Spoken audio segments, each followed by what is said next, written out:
Brace yourselves, because what unfolded during that Super Bowl halftime show wasn't just a performance. It was a cultural detonation, a seismic event that reverberated across the digital landscape and beyond. Forget the meticulously choreographed dance routines, the stadium-rocking anthems, the pyrotechnic spectacle. In a moment that instantly etched itself into internet infamy, Kendrick Lamar, standing on the world's largest stage, bathed in the blinding glare of a billion-watt spotlight, appeared to launch a lyrical missile directly at Drake. Yes, the Drake, the omnipresent, chart-dominating cultural behemoth that is Drake. And this wasn't some veiled reference, some cryptic allusion lost in the lyrical labyrinth. It was a seemingly direct, pointed jab, a verbal arrow aimed squarely at Drake's rumored and often scrutinized preference for dating younger women. And as if that wasn't enough to ignite a five-alarm fire across social media, Kendrick then, with a maestro's command, orchestrated the entire stadium, a roaring, pulsating mass of humanity numbering in the tens of thousands, into a unified chant for the enigmatic, utterly mysterious MW. Pure, unadulterated chaos erupted. Confusion reigned supreme. The internet didn't just melt down, it vaporized into a cloud of digital dust and frantic speculation. Was this a genuine, unscripted eruption of real-world beef? A volcanic explosion of long-simmering tension erupting on the most globally visible stage imaginable? Or was it a stroke of calculated, almost Machiavellian genius, a masterclass in performance art deliberately designed to ignite the masses, to unleash a tsunami of rumor and conjecture that would dominate the cultural conversation for weeks, perhaps months to come? Fasten your seatbelts and prepare for a deep dive into the rabbit hole, because we are about to embark on a meticulous, forensic exploration of the rumor that didn't just shake the hip-hop world, it sent tremors through the entire pop culture ecosystem, leaving everyone from casual observers to die-hard stans collectively and urgently asking,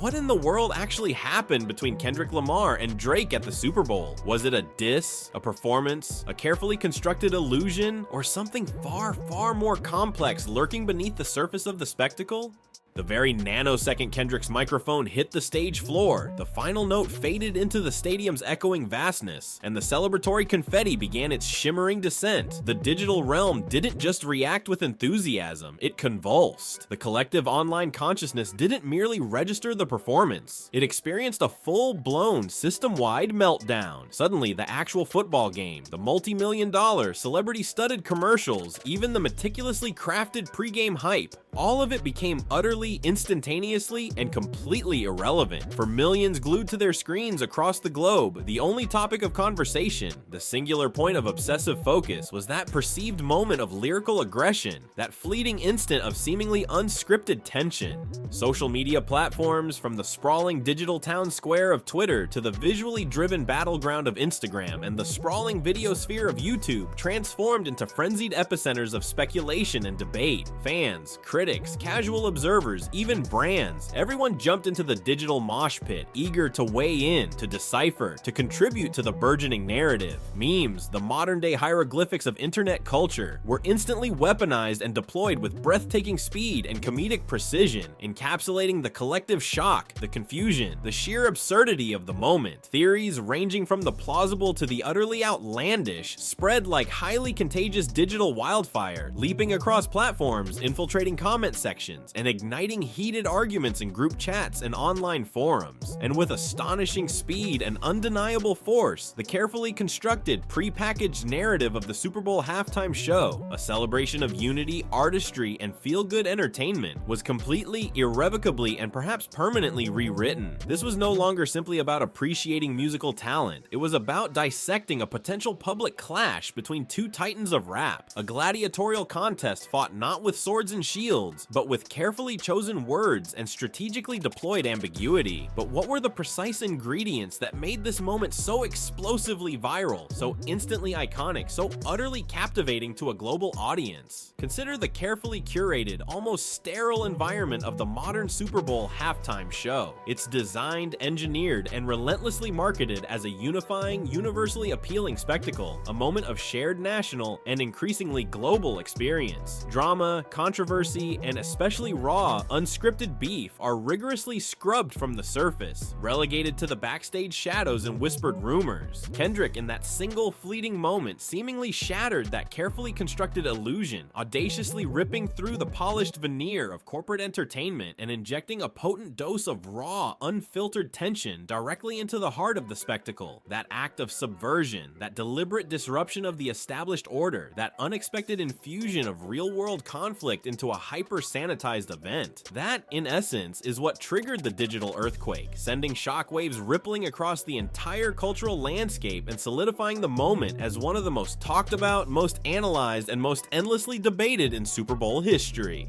In the swirling, chaotic vortex of online pandemonium and increasingly frantic debate, amidst the cacophony of voices clamoring to be heard, one voice, or rather, the profound, almost deafening absence of one, became the single most prominent element in the entire unfolding drama: Drake's silence. In our relentlessly hyper-connected, perpetually online, instant gratification era, where every celebrity utterance is instantly dissected and amplified, and where a constant stream of digital presence is not just expected, but demanded, extended deliberate silence doesn't just communicate volumes, it unleashes a torrent of interpretations. Drake, the undisputed master of the cryptic Instagram caption, the architect of the subtly barbed tweet, the artist renowned for his lightning-fast, often witty, and always strategically deployed responses, remained in the immediate aftermath of the Super Bowl spectacle, resolutely, almost defiantly, silent. This carefully maintained, almost impenetrable wall of silence acted like a powerful accelerant poured directly onto an already raging inferno, feeding the flames of rumor and speculation with an inexhaustible supply of fuel. The vast echoing void created by Drake's non-response became a blank canvas of digital possibility, a projection screen onto which millions of fans, critics, and commentators projected their own wildest theories, their deepest held biases, and their most fervent desires for celebrity drama and hip-hop conflict. Was he, as some speculated with envious admiration, genuinely, authentically unbothered, perhaps lounging in his palatial Toronto estate, a glass of something expensive in hand, genuinely amused by the digital circus he was, even passively, orchestrating? Or was this silence a meticulously calculated, strategically deployed maneuver, a carefully calibrated chess move in some larger, unseen game of celebrity power and narrative control? A vocal contingent of fans, fueled by a potent cocktail of loyalty and wishful thinking, theorized that Drake was, in fact, privately incandescent with rage, silently seething with indignation, and meticulously, patiently plotting a devastating, career-defining lyrical counteroffensive, biding his time, waiting for the precisely calculated moment to unleash his retaliatory strike with maximum impact. Conversely, another, perhaps more pragmatic faction of observers posited that Drake, operating from a position of unparalleled commercial dominance and cultural ubiquity, simply deemed the entire affair beneath his notice, too trivial, too inconsequential to warrant a formal response. They argued that he was, in essence, strategically choosing to elevate himself above the fray, refusing to dignify what he perceived as petty drama with any acknowledgement, effectively starving the rumor of the oxygen it craved and subtly reinforcing his image as an artist operating on a different, more rarefied plane of existence. But regardless of the actual underlying motivation behind Drake's prolonged silence, whether it stemmed from genuine indifference, calculated strategy, or simmering internal frustration, the undeniable, empirically verifiable outcome remained the same. Drake's initial silence wasn't just the absence of communication, it was a deafening digital megaphone, relentlessly amplifying the rumor, exponentially intensifying the global intrigue, and inexorably driving the already viral conversation deeper and deeper into uncharted, increasingly dramatic territory.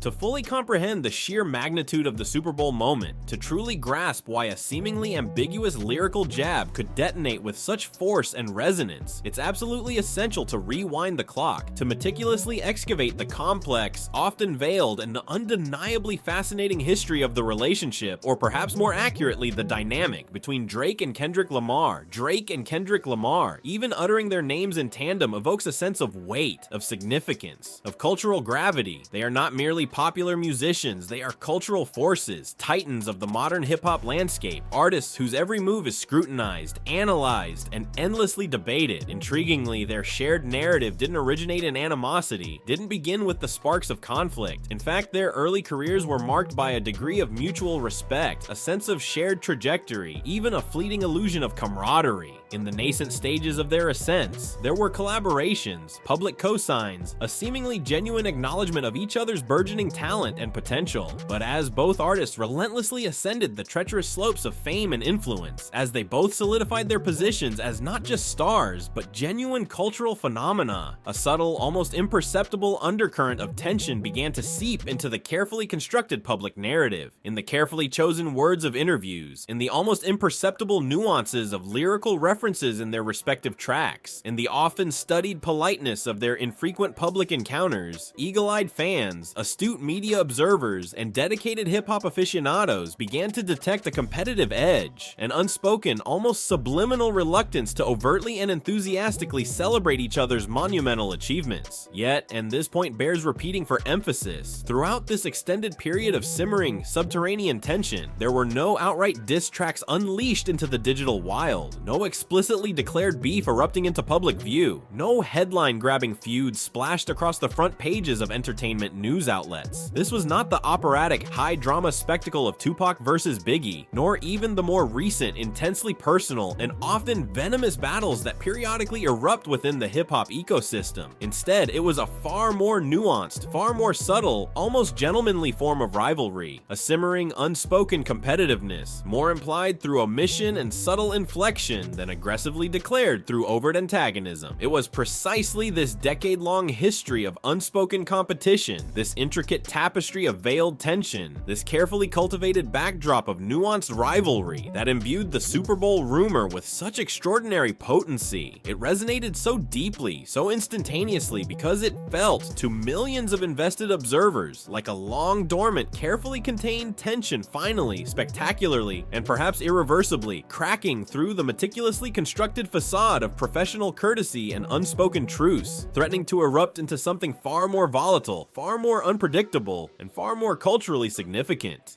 In the immediate aftermath of Kendrick's performance, the global hip-hop fanbase, and indeed a significant portion of the wider internet-connected world, collectively and instantaneously morphed into a vast, decentralized, and remarkably dedicated digital detective agency. Kendrick's electrifying Super Bowl performance wasn't just replayed ad nauseum, it was subjected to a level of forensic scrutiny typically reserved for high-profile criminal investigations or pivotal historical events. It became, in essence, a digital crime scene, meticulously cordoned off and subjected to exhaustive analysis, with millions of amateur sleuths poring over every available piece of digital evidence, every frame of footage, every stray audio snippet. Fans weren't simply passively listening to the music, they were actively, aggressively, and often obsessively dissecting every conceivable detail, meticulously analyzing lyrical nuances, desperately scouring for coded messages, feverishly hunting for irrefutable concrete proof of the alleged Drake diss. Was that fleeting, almost imperceptible micro-expression, a barely registered sly grin flickering across Kendrick's face at a crucial lyrical juncture? Did that seemingly innocuous ad-lib, almost swallowed by the roaring stadium crowd, sound subtly, almost imperceptibly different from the meticulously polished studio version? Was the carefully curated setlist itself a complex, multi-layered cipher, a hidden message ingeniously referencing Drake's extensive discography, subtly alluding to his well-documented personal life, or perhaps even cryptically forecasting future developments in their increasingly intertwined narratives? Social media threads, comment sections, and online forums became sprawling, labyrinthine investigations, with users meticulously dissecting pronouns, scrutinizing intonation, even meticulously analyzing the subtle nuances of Kendrick's body language, his stage presence, and his interactions with the massive stadium audience. It was as if the world had collectively rediscovered the infamous Zapruder film of the Kennedy assassination, but this time the subject of obsessive scrutiny wasn't a tragic historical event. It was a potential, very public, and very juicy hip-hop beef unfolding in real time before a global audience of hundreds of millions. Interestingly, and perhaps revealingly, the vast majority of casual viewers, those less deeply immersed in the intricate, often Byzantine lore of hip-hop rivalries and unspoken tensions, completely and utterly missed the supposed controversy. They watched a visually spectacular, musically captivating halftime show, praised Kendrick's undeniable artistry and stagecraft, and simply moved on with their evening. But for the hardcore devotees, for the deeply invested members of the hip-hop cognoscenti, for those intimately familiar with the complex, often labyrinthine web of unspoken alliances, simmering rivalries, and carefully constructed narratives that define the genre, the diss, whether definitively present or merely a product of collective imagination, was not just perceptible, it was blindingly, undeniably, and perhaps even intentionally crystal clear.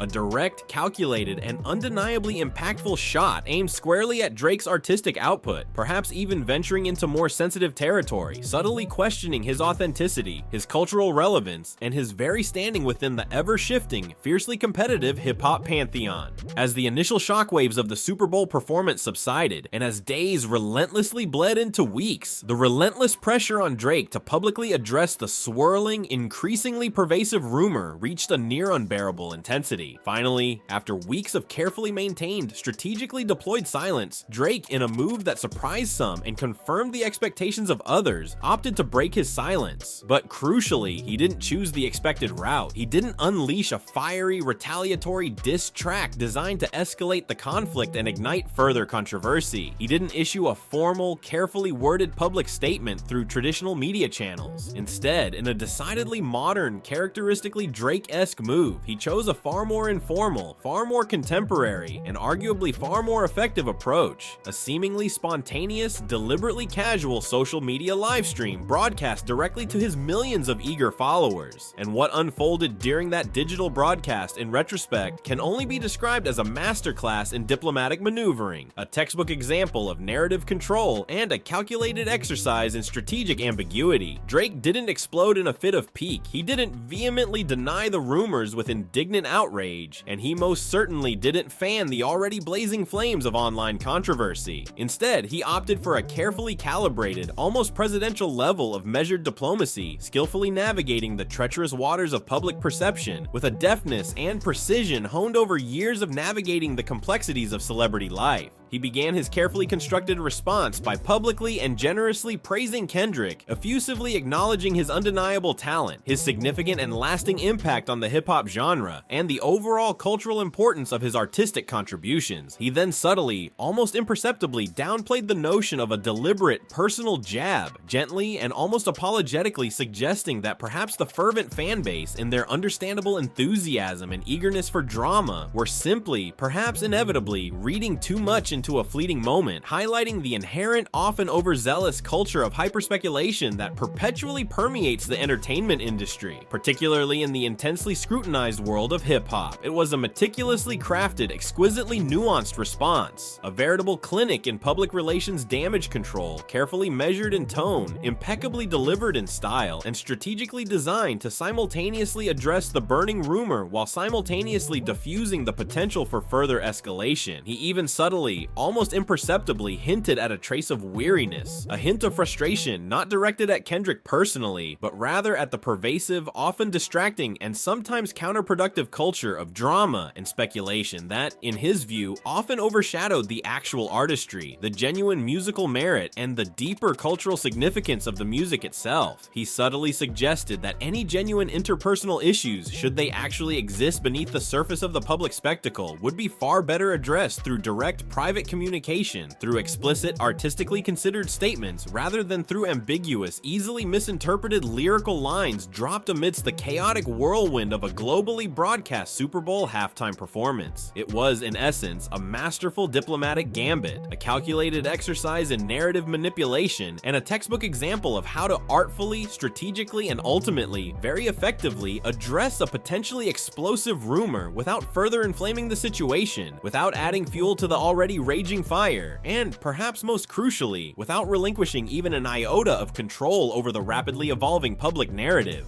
Drake's undeniably skillful, strategically nuanced response, while undeniably effective in diffusing immediate tensions and regaining a degree of narrative control, did not, as perhaps he himself anticipated, neatly and definitively resolve the swirling, endlessly debated Super Bowl controversy. Instead, it subtly, almost imperceptibly, reshaped the contours of the online discourse, subtly shifting the battle lines of digital debate, but ultimately failing to extinguish the lingering embers of speculation and uncertainty. The global hip-hop community and the vast expanse of the wider internet audience remained stubbornly, fascinatingly, and perhaps predictably divided in their interpretations, fiercely entrenched in their pre-existing biases, and resolutely unwilling to concede definitive victory to any single perspective. Some vocal factions of fans and prominent media commentators enthusiastically lauded Drake's carefully crafted performance of maturity, showering praise upon his perceived composure, his undeniably level-headed approach, and his seemingly genuine refusal to descend into what many considered petty, unproductive, and ultimately undignified drama. Others, however, viewed his diplomatic response with a far more cynical, far more skeptical, and far more critical eye, interpreting his carefully chosen words and measured tone as thinly veiled signs of underlying weakness, subtle admissions that Kendrick's lyrical jab, whether intentionally aimed or merely a product of fan interpretation, had landed with uncomfortable, perhaps even damaging accuracy, forcing Drake into a defensive, reactive posture. The sprawling expanse of the internet, predictably, continued to erupt in a cacophony of competing opinions, a relentless barrage of contrasting interpretations, a seemingly endless cycle of claim and counterclaim, with no definitive consensus even remotely within reach. Was Drake, as his staunchest defenders vehemently argued, being authentically magnanimous, rising above the fray with genuine grace and understated confidence? Or was this carefully constructed performance of nonchalance, as his most ardent critics contended, a cleverly calculated move, a strategically deployed facade designed to project an image of unbothered superiority, to subtly convey the impression that he was simply too commercially dominant, too culturally secure, too deeply entrenched in his position at the apex of the rap game to be genuinely affected by such perceived lyrical slights? Was Kendrick's now infamous Super Bowl line a deliberately laser-targeted diss, intentionally aimed with laser-like precision at Drake, or was it, as some more neutral observers posited, a more generalized, more ambiguous, and ultimately far less personal critique of broader industry trends, of rampant commercialism, perhaps even of Drake's particular, highly polished, and undeniably mainstream brand of hip-hop dominance, merely and perhaps unfairly misinterpreted by overzealous fans, perpetually hungry for celebrity drama and eager to ignite the flames of hip-hop conflict? The ultimate, definitive truth, frustratingly, tantalizingly, and perhaps even intentionally, remained as elusive as ever, shrouded in layers of conflicting interpretations, veiled by strategic ambiguity, and ultimately obscured by the fog of online war. No empirically verifiable, universally accepted answer definitively emerged from the digital fog of war, and in a strange, almost paradoxical twist of fate, that very lack of resolution, that persistent, nagging ambiguity, became an intrinsic, indispensable part of the narrative itself, fueling countless subsequent cycles of online speculation, driving endless streams of social media discussions, and ensuring that the Super Bowl rumor, far from fading quietly into the digital ether, stubbornly refused to dissipate, instead morphing into a self-sustaining, perpetually evolving, and endlessly fascinating cultural phenomenon.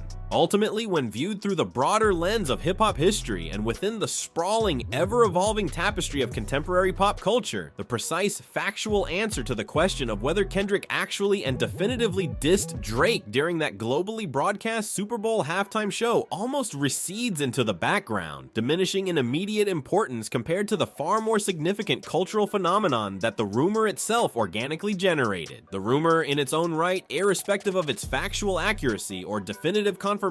transcended the realm of mere celebrity gossip. It metamorphosed into a genuine, undeniably impactful cultural moment, a pivotal, endlessly re-examined chapter in the ongoing, often unspoken, and undeniably complex saga of their intertwined careers, their interwoven legacies, and their perpetually scrutinized relationship. It indelibly imprinted another indelible layer of nuance and complexity onto their respective artistic narratives, further solidifying Kendrick's meticulously curated created persona as the enigmatic, lyrically dense, intellectually probing, and deeply introspective artist, and simultaneously reinforcing Drake's long-established image as the master of public image, the architect of calculated responses, the ultimate manipulator of his own meticulously crafted narrative, and the undisputed champion of strategic ambiguity. And the truly remarkable, culturally persistent aspect of this entire affair is that the initial wave of intense speculation, far from simply receding with the relentless churn of the 24-hour news cycle, hasn't merely vanished into the digital void. It persists, it endures, it subtly, almost imperceptibly, colors the way millions of fans and media outlets interpret their every subsequent artistic move, their every carefully chosen public utterance, their every seemingly insignificant social media post, every time either artist releases new music into the expectant digital ecosystem, every time they grant a rare, carefully controlled interview, every time they make a public appearance. However fleeting or seemingly casual, legions of dedicated fans are instantly, almost reflexively, thrust back into detective mode, dissecting lyrics with renewed fervor, meticulously searching for hidden clues, subtly, almost unconsciously, resurrecting the Super Bowl moment as a crucial, indispensable point of reference, a foundational text for understanding the ever-evolving dynamic between these two titans of the genre. It serves as a potent, enduring testament to the almost alchemical power of rumor in the relentlessly interconnected digital age, to the insatiable, often obsessive intensity of fan engagement within the passionate and fiercely loyal hip-hop community, and to the timeless, almost primal human fascination with the intricate dynamics of rivalry, competition, and the perpetually captivating allure of unspoken tension simmering beneath the surface of public perception, particularly when those dynamics play out between artists operating at the very highest, most scrutinized echelons of their chosen craft. So, after the digital dust has finally, perhaps temporarily settled, after the countless theories have been meticulously spun, passionately debated, and endlessly rehashed across the global internet, did Kendrick Lamar actually, definitively, and demonstrably diss Drake during that unforgettable, globally broadcast Super Bowl halftime show? Honestly, with a frustrating, yet perhaps ultimately appropriate degree of lingering ambiguity and unresolved tension, we may genuinely, perpetually, and perhaps even intentionally never know for certain.